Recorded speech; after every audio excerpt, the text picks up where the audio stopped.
Sebagaimana pada ayat yang sebelumnya yang kita bahas, imaman. Jadi a'immah di dalam ayat ini datang dalam lafaz jamak, tidak bertentangan dengan imaman pada ayat yang sebelumnya yang datang dalam lafaz mufrad. Iya kan? Coba kalau kemudian kita tidak memahami sebagaimana penjelasan yang disampaikan oleh Imam Ibnul Qayyim, maka mungkin sekali di antara kita mengatakan, kok bisa-bisanya di sini imam yang membawa petunjuk jumlahnya banyak, jamak, sedangkan pada ayat yang sebelumnya imam yang membawa petunjuk jumlahnya mufrad. Bagaimana ini? Telah kita sebutkan tadi, sebagaimana rusul, maklum. Baik. Dan kami jadikan mereka imam-imam yang memberikan petunjuk dengan perintah kami, tatkala mereka bersabar dan mereka yakin terhadap ayat-ayat kami. Kata Imam Ibnu Qayyim al-Jauziyah rahimahullahu taala, "Wa bis-sabri wal yakin tunalu imamah fid din." Dengan kesabaran dan keyakinan maka akan diperoleh derajat keimaman di dalam agama. Mungkin pasal ini kalau mau kita berikan topik atau judul, mungkin itu judulnya, yakni meraih derajat keimaman di dalam agama dengan sabar dan keyakinan. Kalau pasal ini mau kita berikan judul ya, padahal Imam Ibnul Qayyim tidak berikan judul, kan nggak ada judulnya ini. Masa surat ada judulnya? Ini kan surat. Antum harus bayangkan ini surat, bukan antum harus bayangkan ini memang surat kan? Kan nggak pernah seseorang bikin surat itu pasal, itu bukan surat, itu perjanjian kerja. Ini surat. Tapi kalau mau kita berikan judul untuk memudahkan kita, memberikan kerangka, maka kalau mau kita berikan judul yang tadi itu dari pagi sampai barusan tadi mukadimah. Dari pagi jam 9 sampai tadi 2:30 lebih mukadimah. Nah ini pasal yang pertama. Kalau mau kita berikan judul meraih derajat keimaman di dalam agama dengan sabar dan keyakinan. Begitu ya. Lanjut. Wakila bisabri anid dunya, wakila bisabri alal bala, wakila bisabri an manahi. Apa yang dimaksud sabar dan yakin? Kata Imam Ibnul Qayyim, ada yang mengatakan sabar ya, yakni dari dunia, yakni sabar dari syahwat dunia. Ada juga yang mengatakan, lihat Imam Ibnul Qayyim mengatakan kila. Telah kita sebutkan tadi ya, 2 bitnya. Ada yang mengatakan ini, tapi Imam Ibnul Qayyim kalau biasanya tabiat ulama kalau mempergunakan lafaz kila itu menunjukkan mereka menukil sekaligus melemahkannya. Ada yang mengatakan yang namanya sabar di sini sabar terhadap syahwat dunia. Ada yang mengatakan sabar di sini sabar terhadap bala bencana. Ada yang mengatakan sabar di sini sabar dari perkara yang dilarang. Kila, semuanya dilemahkan oleh Imam Ibnul Qayyim. Kata Imam Ibnul Qayyim apa? Wassawa, yang benar. Nah itu dia, itu menunjukkan apa? 3 hal tadi dilemahkan oleh Imam Ibnul Qayyim. Annau bisabri an dari kullihi. Sabar itu dari seluruhnya, bukan hanya satu aja. Jadi kalau sabar itu hanya sabar dari perkara syahwat semata-mata, itu salah. Kalau sabar itu adalah sabar dari perkara bala bencana, itu salah. Kalau sabar itu hanya sabar dari perkara yang dilarang, itu salah. Yang benar kata Imam Ibnul Qayyim apa? Sabar dari apa? Seluruhnya yang tadi telah disebutkan. Maka Imam Ibnul Qayyim mengatakan as-shawab annahu bisabri an dari kulli. Yang benar adalah sabar dari seluruh yang disebutkan di atas. Bisabri ala ada faraid, bisabri ala adai faraidillahi, wasabri ala maharimihi, wasabri ala aqdarihi. Yang kata Imam Ibnul Qayyim, sabar yang benar adalah sabar dari segala yang disebutkan tadi. Yang kalau kita ucapkan kata Imam Ibnul Qayyim, sabar di dalam menjalankan perintah Allah, sabar di dalam meninggalkan larangan Allah, dan sabar ketika berhadapan dengan takdir keputusan Allah Subhanahu wa taala. Ini dia. Syekhul Islam Ibnu Taimiyah itu punya risalah ringkas bagus sekali. Qawaid fi sabri, kaidah-kaidah di dalam bersabar. Itu bagus sekali. Dan Imam Ibnu Taimiyah tulis itu di dalam penjara. Kaidah-kaidah di dalam bersabar. Jadi bersabar itu ada kaidahnya. Ya. Kalau saya tidak salah ingat ada 20 lah kurang lebih. 20 kaidah di dalam bersabar. Iya. Dan kita lanjutkan. Wa jami'u subhanahu baina sabri wal yakin. Dan Allah Subhanahu wa taala menggabungkan antara sabar dengan yakin. Itsuma sa'ada qalb. Ya. Allah Subhanahu wa taala menggabungkan antara sabar dan yakin. Yang keduanya merupakan apa? Sa'adah, sumber kebahagiaan hati. Jadi kalau antum pengen tahu bagaimana cara mencari sumber kebahagiaan hati, maka kumpulkan sabar dan yakin. Syekh As-Sa'di rahimahullahu ta'ala punya buku yang berjudul Al-Wasail Mufidah lil Hayatis Sa'idah. Cara-cara yang mendatangkan manfaat untuk menggapai kebahagiaan. Ada 21 cara yang disebutkan oleh Syekh Abdurrahman bin Nasir As-Sa'di di dalam kutipnya bukunya itu. 21 cara agar hidup kita ini berbahagia dengan kebahagiaan yang hakiki. Sehingga saya ada 21 cara yang disebutkan oleh Syekh As-Sa'di rahimahullahu ta'ala. Kata Imam Ibnu Qayyim, izhuma sa'adah qalb, yang dengan keduanya hati itu akan menjadi tenang, gembira, bahagia. Faqad huma yafqadu sa'adatuhu.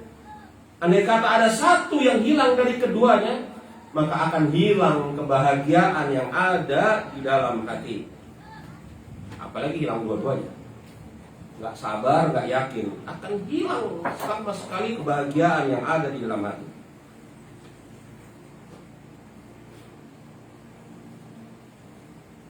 Ya, lanjut. Fa inna qalba tatruquhu tawariku syahawat mukhallafatu li amrillahi wa tawariku syubuhat mukhallafatu li khairi li khabrihi. Pada saat seorang hamba kehilangan salah satu dari kedua tersebut, apa salah satu dari kedua tersebut? Sabar dan yakin. Ya, maka akan hilang kebahagiaan dari dalam hatinya. Apalagi hilang dua-duanya. Ya, karena hati manusia itu senantiasa dipenuhi dengan pengaruh-pengaruh syahwat. Hati manusia itu senantiasa dipenuhi dengan pengaruh-pengaruh syahwat yang menghalangi dia untuk mengikuti perintah Allah. Nah, jadi Imam Ibnu Qayyim kembali lagi kepada asal yang tadi kita sebutkan. Ghaflah dan apa? Hayo, ittiba hawa. Bagus. Loncatnya jauh ya belakangnya. Ghaflah dan ittiba hawa. Kata Imam Ibnu Qayyim, karena hati manusia ini senantiasa dipengaruhi dengan syahwat yang akan memalingkan dia dari perintah Allah Subhanahu wa taala. Wa tawarik syubuhat mukhalafatu li khabrihi. Dan pengaruh-pengaruh syubhat yang akan memalingkannya dari wahyu Allah Subhanahu wa taala. Khabar di sini maksudnya kabar, wahyu.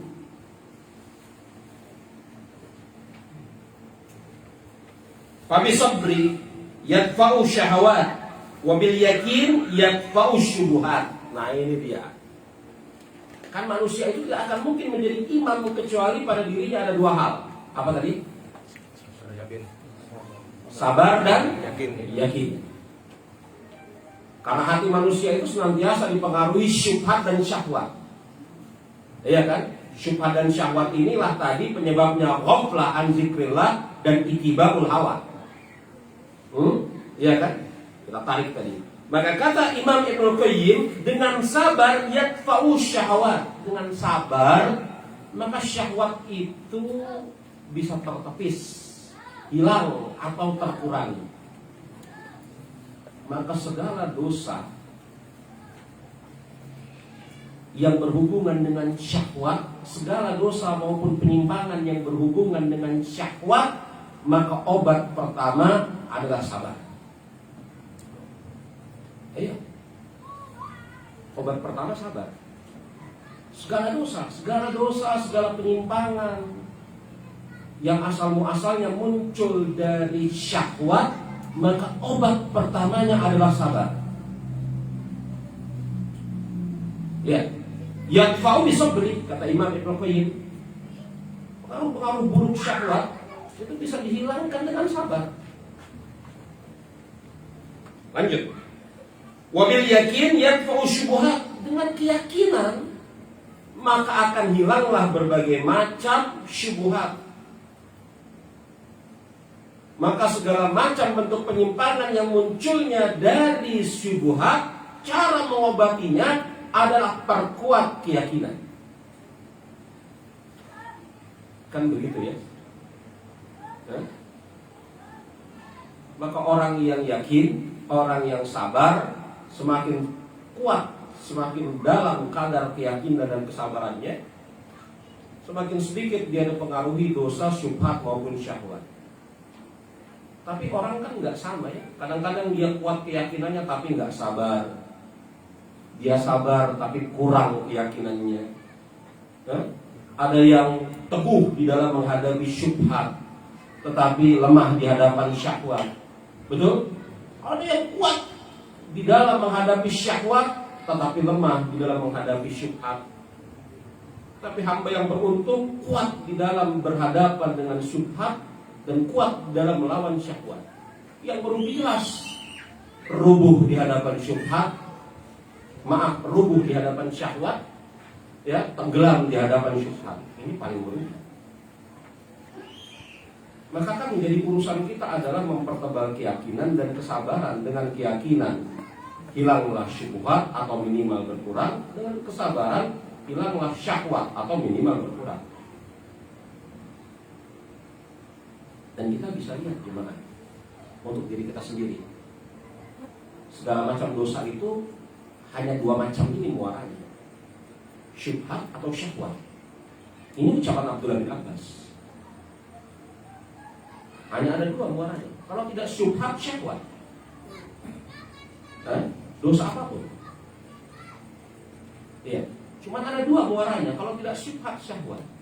Maka kalau kemudian kita cermati keadaan diri kita, kita ini kan belajar tujuan utamanya, kata Syekh Utsaimin rahimahullah taala dalam Kitabul Ilm, raf'ul jahl an nafsihi, mengangkat kejahilan dari diri kita. Ini tujuan utama kita belajar. Tujuan utama yang pertama kali kita belajar adalah raf'ul jahl an nafsihi. Kemudian raf'ul jahli an ghairihi, mengangkat kebodohan dari orang lain. Tapi tujuan utama kita belajar adalah mengangkat kebodohan dari diri kita. Dan semakin mengetahui kadar kekurangan kita, yang dengan sebab itu kita bisa berbenah. Dan saya maupun antum, ya, mengetahui secara pribadi kita itu lemah di mana. Nggak perlu antum sebutkan ya, karena nggak boleh kita membongkar aib kita di hadapan orang. Allah telah tutupi aib kita, maka jangan antum bongkar aib antum di hadapan orang. Betul kan? Tapi kalau antum cermati di antara dua hal ini, mungkin ada di antara antum yang kuat di dalam berhadapan dengan syubhat tapi lemah di dalam syahwat. Ada yang kuat berhadapan dengan syahwat, lemah ketika berhadapan dengan syubhat. Ada yang lemah dua-duanya dan jarang yang kuat dua-duanya. Maka a'immah itu kuat dua-duanya. Mereka kuat berhadapan dengan syubhat sehingga mereka tidak terpengaruh. Mereka kuat berhadapan dengan syahwat sehingga mereka tidak tenggelam. Nah, kalau kemudian misalnya ini saya atau antum lemah ketika berhadapan dengan syubhat, tentu saja dua-duanya harus kita perbaiki. Maka itu kata Imam Ibnu Qayyim, dengan sabar akan mengangkat syahwat. dengan yakin akan mengangkat syubhat. Lanjut. Ya. Fa in syahwat wa syubhat wadadatani lid-din min kulli wajhi. Karena dengan syubhat dan syahwat, karena syubhat dan syahwat memang membawa pertentangan, keduanya membawa pertentangan di dalam seluruh urusan agama. Yakni syubhat dan syahwat ini melemahkan seluruh urusan agama.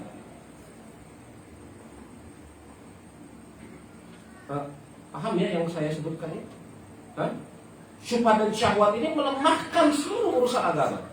Yang dilemahkan oleh syubhat adalah keyakinan, yang dilemahkan oleh syahwat adalah kesabaran. Lalu bagaimana lagi kalau syubhat dan syahwat bersatu padu? Maka lemah keyakinan dan kesabarannya.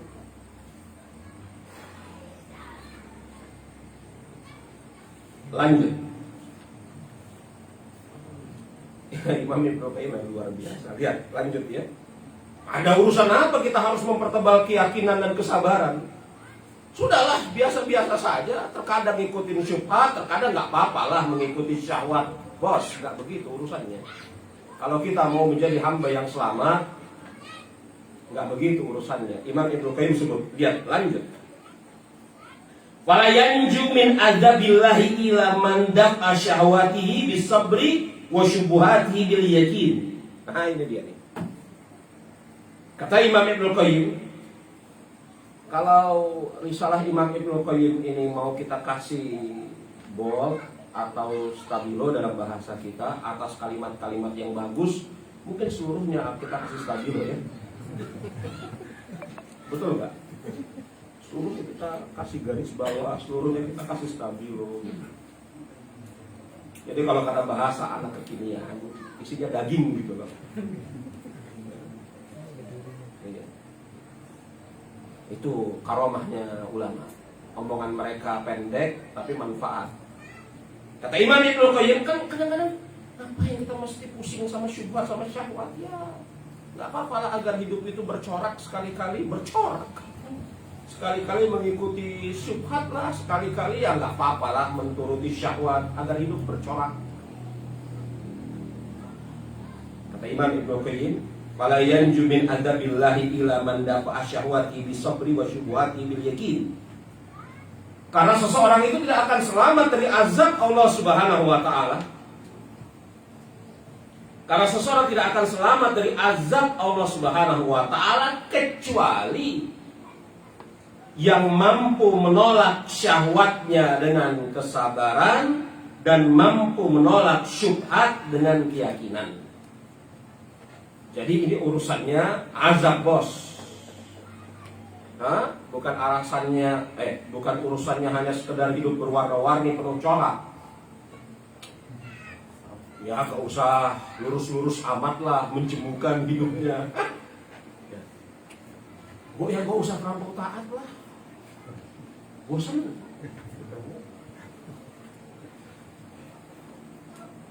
Gak usah terlampau taat lah. Bosan hidup itu kata terlampau taat. Mungkin ada orang yang ngomong-ngomong kayak gini ya. Soalnya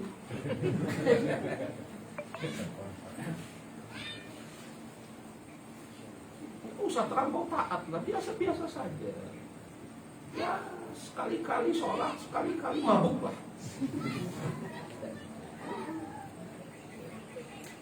Apa nggak bosan sholat terus? Nggak bosan sholat terus. Ya kalau kemudian harga atas kemaksiatan berupa syubhat dengan syahwat itu bukan neraka, mungkin akan kita iakan. Tapi harga atas syubhat dan syahwat itu neraka gitu loh.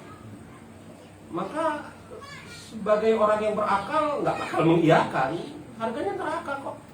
Kata Imam Ibnu Qayyim, tidak akan selamat seseorang dari azab Allah Subhanahu wa taala kecuali dia berusaha menolak syahwat dengan sabar dan syubhat dengan keyakinan. Ini dari mana bisa Imam Ibnu Qayyim mengucapkan kalimat ini? Lanjut. Walihada akhbara subhanahu an. Maka inilah Allah Subhanahu wa taala mengkhabarkan tentang habatu a'mala ahlu syahwati wasyubuhat. Inilah Allah Subhanahu wa ta'ala mengkhabarkan tentang hilangnya, sirnanya amalan orang-orang yang tenggelam dalam syahwat maupun syubhat. Faqala ta'ala, dan Allah Subhanahu wa ta'ala berfirman. Jadi orang-orang yang tenggelam mengikuti hawa nafsu, mengikuti syubhat, ini dikhawatirkan hilang ganjaran amal pahalanya. Habatu a'mal itu hilang ganjaran amal pahalanya. Sebagaimana Allah Subhanahu wa ta'ala berfirman di dalam surat At-Taubah ayat ke-69. Betul ya? Ya, enggak salah sebut saya. Tadi ketika saya sebut 69 kayak dengar yang lain gitu ya. At-Taubah ayat ke-69. Kallazina min qablikum kanu asyadda minkum quwwatan wa aktsara amwalan wa auladan fastamta'u bi khalaqihim fastamtatum bi khalaqikum kama stamta'a allazina min qablikum bi khalaqihim wa khuttum kalazi khadu.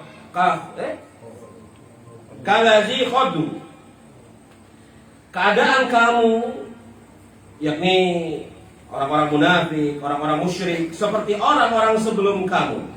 Mereka lebih kuat daripada kamu dan lebih banyak harta dan anak-anaknya. Maka mereka telah menikmati bagiannya, dan kamu telah menikmati bagianmu sebagaimana orang-orang sebelummu menikmati bagiannya. Dan kamu memperbincangkan hal-hal yang batil sebagaimana mereka memperbincangkannya. At-Taubah ayat yang ke-69. Ini di mana Imam Ibnu Qayyim bisa mengambil ayat ini sebagai dalil hilangnya pahala ganjaran atas orang yang tenggelam dalam syubhat dan syahwat. Ada yang tidak ingat? Ayat ini kan menceritakan tentang orang-orang munafik, orang-orang musyrik itu lebih kuat daripada sebagian kaum muslimin. Ya, mereka telah menikmati bagian kehidupan mereka di dunia, sebagaimana sebagian kaum muslimin pun menikmati bagian kehidupan mereka di dunia. Iya kan? Dan mereka, yakni orang-orang musyrik, orang-orang munafik ini memperbincangkan hal-hal yang batil. Sebagaimana mereka, mungkin sebagian kaum muslimin memperbincangkan pun hal-hal yang batil. Kan begitu arti ayatnya ya.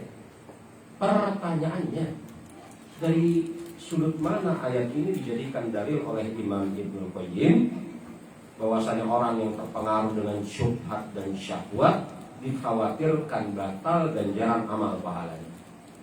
Dari mana? Fokus tuan. Kita baca ucapan Imam Ibnu Qayyim. Ya. Fahaza, kata Imam Ibnu Qayyim Al-Jauziyah rahimahullahu taala. Ketemu yang saya baca? Fahaza, ketemu yang saya baca? Ya. Fahaza, halaman yang ke-18, 1, 2, 3, 3 baris dari bawah. Betul? Setelah surat At-Taubah ayat ke-69. Fahaza istimta bi khalqi huwa istimta'tuhum binasibihim minasyahwat.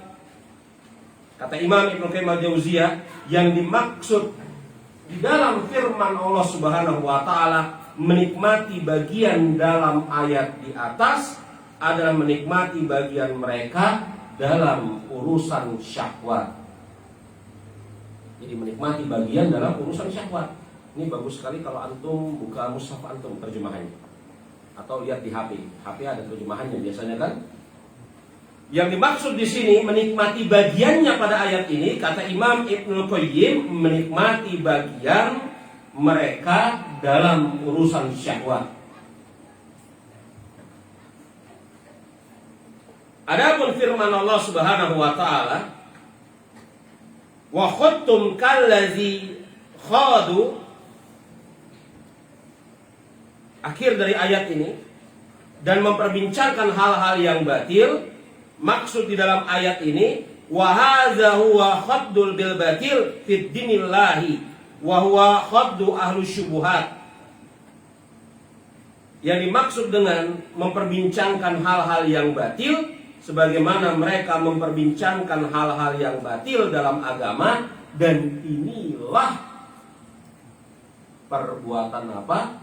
Ahlu syubuhat.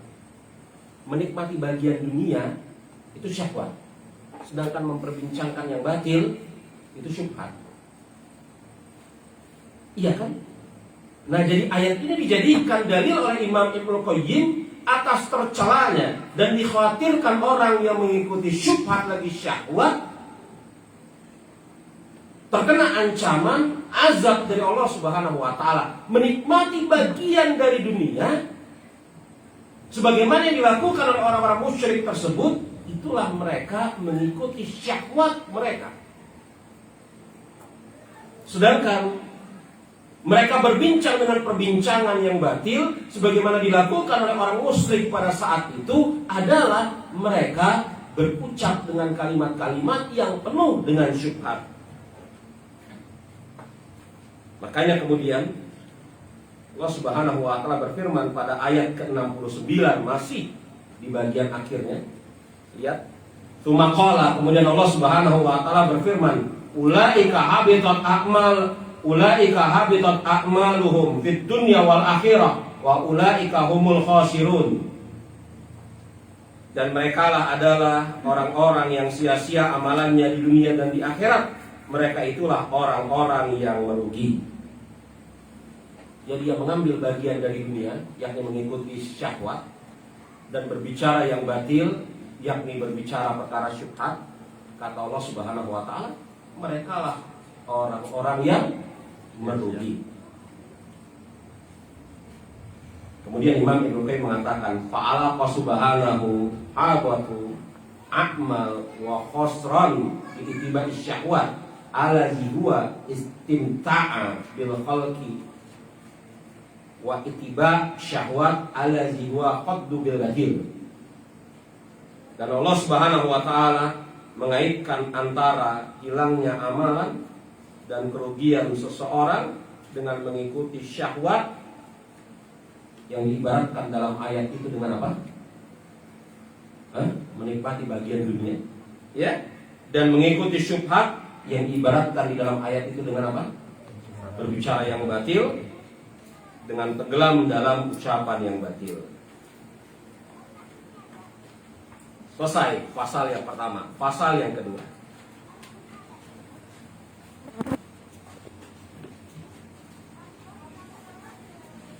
Pasal yang kedua.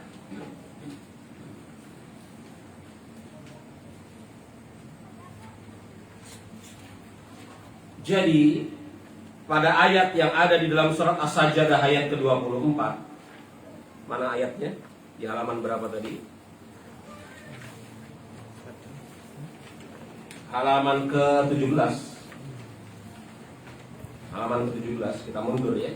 Wa ja'alna minhum a'immatan yahduna bi amrina lamma sabaru wa kanu bi ayatina yuqinun. Dari ayat ini diambil berapa pelajaran tadi yang telah kita sebutkan?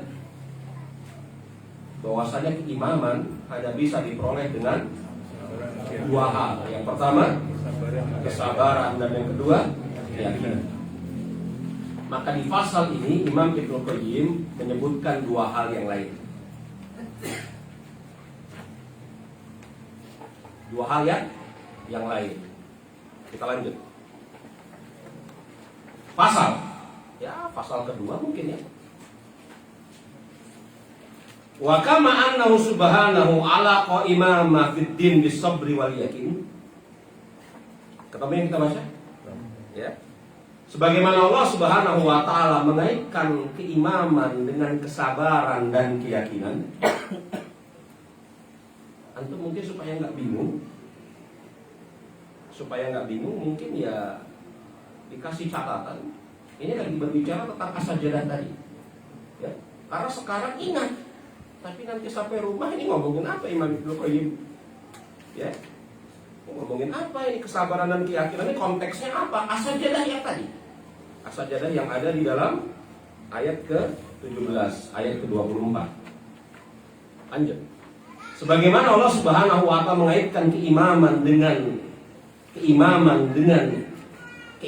dalam agama dengan kesabaran dan keyakinan, fal ayat, maka ayat tersebut ayat apa? As-sajadah ayat ke-24, muttadaminatu aslaini akhraini, mengandung dua hal yang lain. Jadi kalau digabungkan ada berapa? Berarti 4. Keimaman di dalam agama hanya bisa diperoleh dengan yang pertama sabar dan yang kedua yakin, dan ada dua hal yang lain kata Imam Ibnu Qayyim. Yang pertama, ahaduhuma ad-da'watu ilallahi wa hidayatu khalqihi. Yang pertama, berdakwah kepada Allah Subhanahu wa taala dan berusaha memberikan petunjuk kepada orang lain. Berdakwah kepada Allah Subhanahu wa taala dan berusaha untuk memberikan petunjuk kepada orang lain.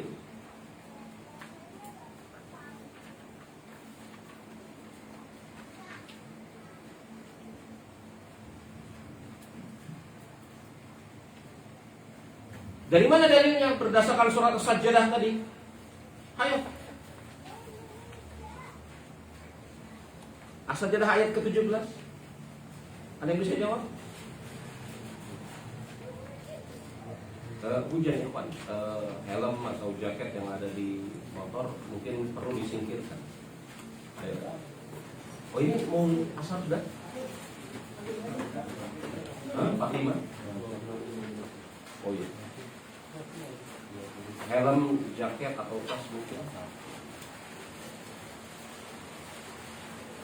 Kita sama-sama mengetahui ya bagaimana repotnya kalau helm basah kena air dalamnya.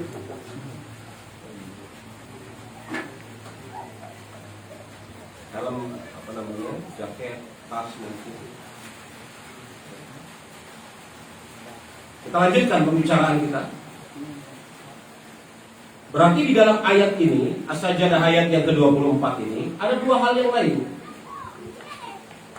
Selain derajat keimaman di dalam agama tidak bisa didapatkan kecuali dengan yang pertama sabar dan yang kedua yakin. Maka di sana ada dua hal lain. Yang pertama apa? Dua hal yang lain tersebut berdakwah, ya, berdakwah mengajak manusia kepada Allah Subhanahu wa taala dan berusaha untuk memberikan petunjuk hidayah kepada mereka.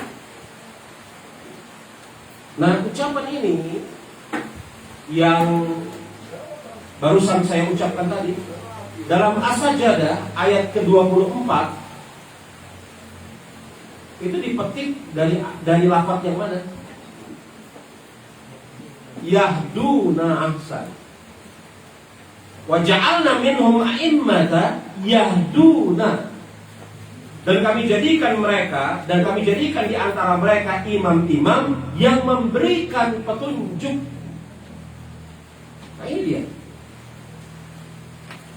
Jadi tidak akan mungkin seseorang menjadi imam di dalam agama kecuali kemudian dia berusaha untuk memberikan petunjuk dan berdakwah. Ini kan? Ini yang ke-1. Yang kedua, Atsani hidayatuhum bima amru bihi ala lisani Rasulillah sallallahu alaihi wasallam. Yang kedua atau yang keempat. Yang kedua berdasarkan pasal ini. Yang keempat kalau kita gabungkan dengan pasal sebelumnya sabar dan yakin. Yang kedua, di dalam berdakwah atau memberikan hidayah kepada orang harus sesuai di atas lisan Rasulullah sallallahu alaihi wasallam. Yakni harus sesuai dengan petunjuk Rasulullah sallallahu alaihi wasallam. La bimuqtadi uquluhum wa ara'ahum wa siyasatahum wa azaqahum wa taqlid aslafahum bighairi burhan minallahi ta'ala. Yang kedua, atau yang keempat, di dalam berdakwah atau memberikan petunjuk kepada orang lain harus sesuai dengan apa yang dicontohkan oleh Rasulullah SAW.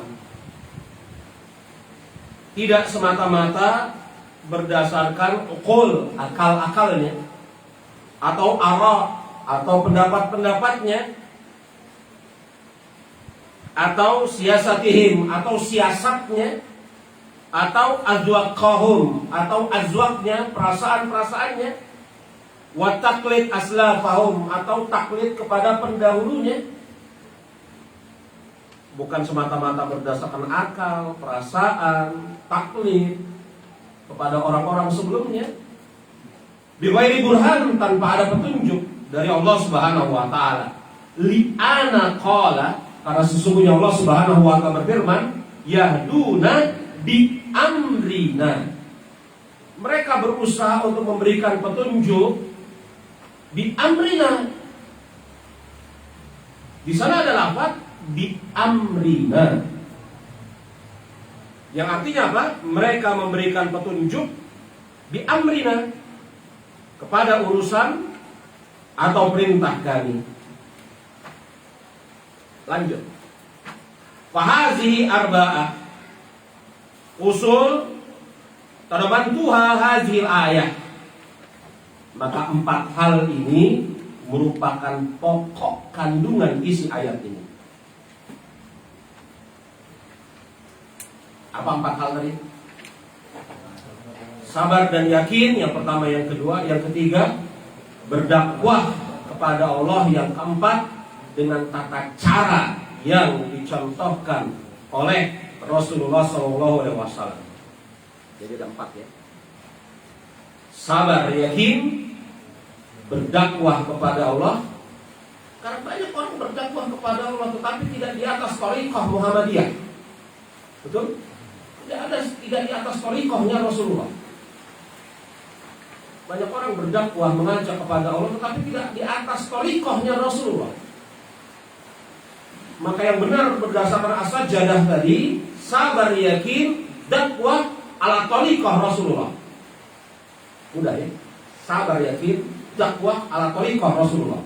Sabar, yakin, berdakwah kepada Allah di atas thariqahnya Rasulullah SAW. Ini 4 usul. 4 usul yang ada di dalam ayat ini. Yang pertama, lanjut. Sabar. Apa yang dimaksud sabar? Ya. Wa habsin nuf an maharimillah, wa habsiha ala faraidihi, wa habsiha an taskhatu wa syaqayya aqdarahu. Sabar, yakni menahan diri dari hal-hal yang diharamkan oleh Allah. Maklum ini tadi telah kita bahas. Menahan diri dari hal-hal yang diharamkan oleh Allah. Ya, mengerjakan apa yang Allah Subhanahu wa taala perintahkan, dan menahan diri dari mencela serta mengeluh terhadap takdir ketentuan dari Allah Subhanahu wa taala. Telah kita bahas tadi sabar. Ya. Lalu, apa definisi yakin? Nah, ini dia. Sabar sudah kita bahas di awal. Imam Ibnu Qayyim sebutkan tadi sabar. Di halaman berapa? Di halaman ke-17 disebutkan sabar oleh Imam Ibnu Qayyim. Yang belum yakin, dakwah kepada Allah, dan apa? Di atas thariqahnya Rasulullah. Yang belum 3 ya. Kalau sabar sudah. Lalu yakin, yang dimaksud yakin apa? Ini definisi yakin. Wal iman jazim sabit ala jila ghaiba fihi, wala tardadu wala syak wala syubuhat bi khamsatil usul.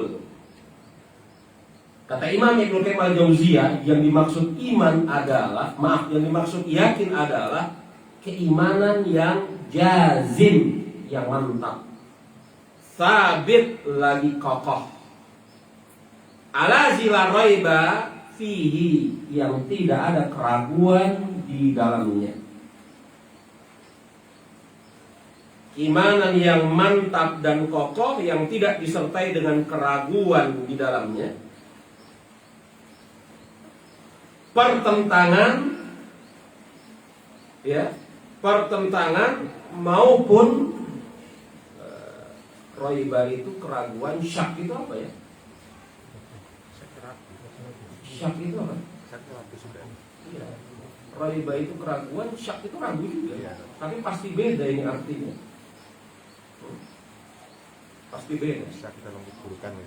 Ya, nggak tahu saya bedanya apa roiba sama apa? Syak. Ya, untuk sementara ya kita artikan keraguan juga. Tapi ini pasti ada bedanya. Bukan juga.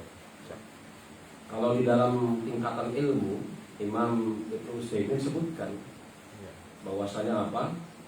Derajat ilmu yang paling rendah adalah jahil, tidak tahu. Nah, kemudian derajat ilmu yang paling tinggi adalah ilmu yakin. Ya, di antara keduanya syak, ragu. Kemudian ada yang namanya waham, prasangka. Dia tidak bisa apa? Derajat keraguannya lebih kuat daripada keyakinannya, itu waham. Ada yang zon, derajat keyakinannya lebih kuat daripada keraguannya. Jadi ada 5: jahal, waham, syak, zon, ilmu. Nanti bisa lihat di kitab beliau Syekh Utsaimin rahimahullah ta'ala ketika menjelaskan tentang derajat ilmu. Ya, ilmu pun berderajat. Ada yang ain sampai ke hakul yakin. Bodoh pun juga berderajat. Ada yang basit, ada yang murokkab. Ada yang jahil basit, jahil pangkat 1, ada jahil murokkab, jahil kuadrat. Jahil pangkat 1, kalau ada seseorang ditanya di mana Mekah, saya tidak tahu. Itu jahil basit. Kalau jahil murokkab, di mana Mekah? Ada di Bengkulu, itu jahil murokkab. Sudah nggak tahu asal jawab. Nah, itu jahil murokkab. Di mana Mekah? Nggak tahu saya. Nah, itu jahil basit. Bodoh pangkat pertama. Ada jahil murokkab, bodoh pangkat 2. Di mana Mekah? Saya yakin ada di Bengkulu. Nah, itu jahil murokkab.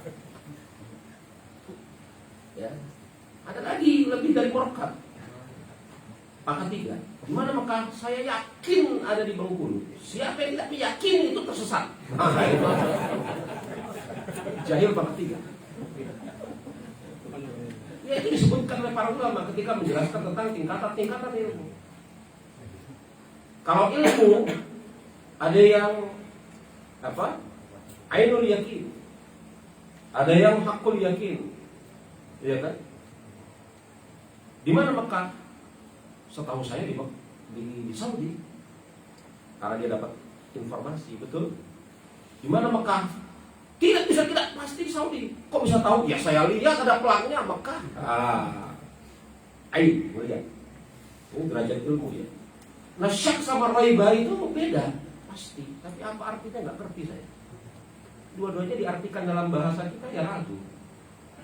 Tapi syak ini 50-50. Kalau roiba itu bagaimana nggak paham saya, tapi ragu juga. Lanjut. Walau syubhat bi khamsatil usul, dan tidak ada syubhat di dalam pokok yang 5. Pokok yang 5 ini adalah keimanan kepada yang 5, sebagaimana Allah Subhanahu wa taala sebutkan di dalam surat Al-Baqarah ayat ke-177. Laisa birra an tuwalu wujuhakum qibala masyriqi wal maghrib, walakinna birra man amana billahi wal yaumil akhir wa malaikatihi wa kitabi wa malaikati wa kitabi wa nabiyyin. 5 itu ya. Wa fi qoulihi ta'ala wa may yakfur billahi wa malaikatihi wa rasulihi wa yaumil akhir faqad dhalla dhalalan ba'ida. Wa qoulihi ta'ala amana rasulu bima unzila ilaihi min rabbih wal mu'minuna qulu amana billahi wa malaikatihi wa kutubihi wa rasulihi. Disebutkan 5 atau 4 atau 3 di dalam ayat-ayat tadi. Ini tidak menunjukkan rukun iman hanya 3, 4 atau 5. Karena di dalam hadis ada lafaz iman antuk minu billahi wa malaikatihi wa kutubihi wa rasulihi wal yaumil akhir. 5.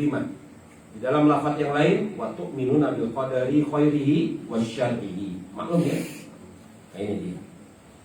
Yakni asal pokok dari keyakinan adalah beriman kepada 6 rukun iman ini. Ini yang ingin diucapkan oleh Imam Ibnu Qayyim. Ya. Baik. Kalau sudah mau asar, informasikan ke saya. Sudah mau asar ya? 10 menit lagi. Baik, kita jeda terlebih dahulu, bersiap-siap untuk mengerjakan sholat asar. Nanti pada sholat asar kita lanjutkan di halaman 21 dan seterusnya. Assalamualaikum warahmatullahi wabarakatuh.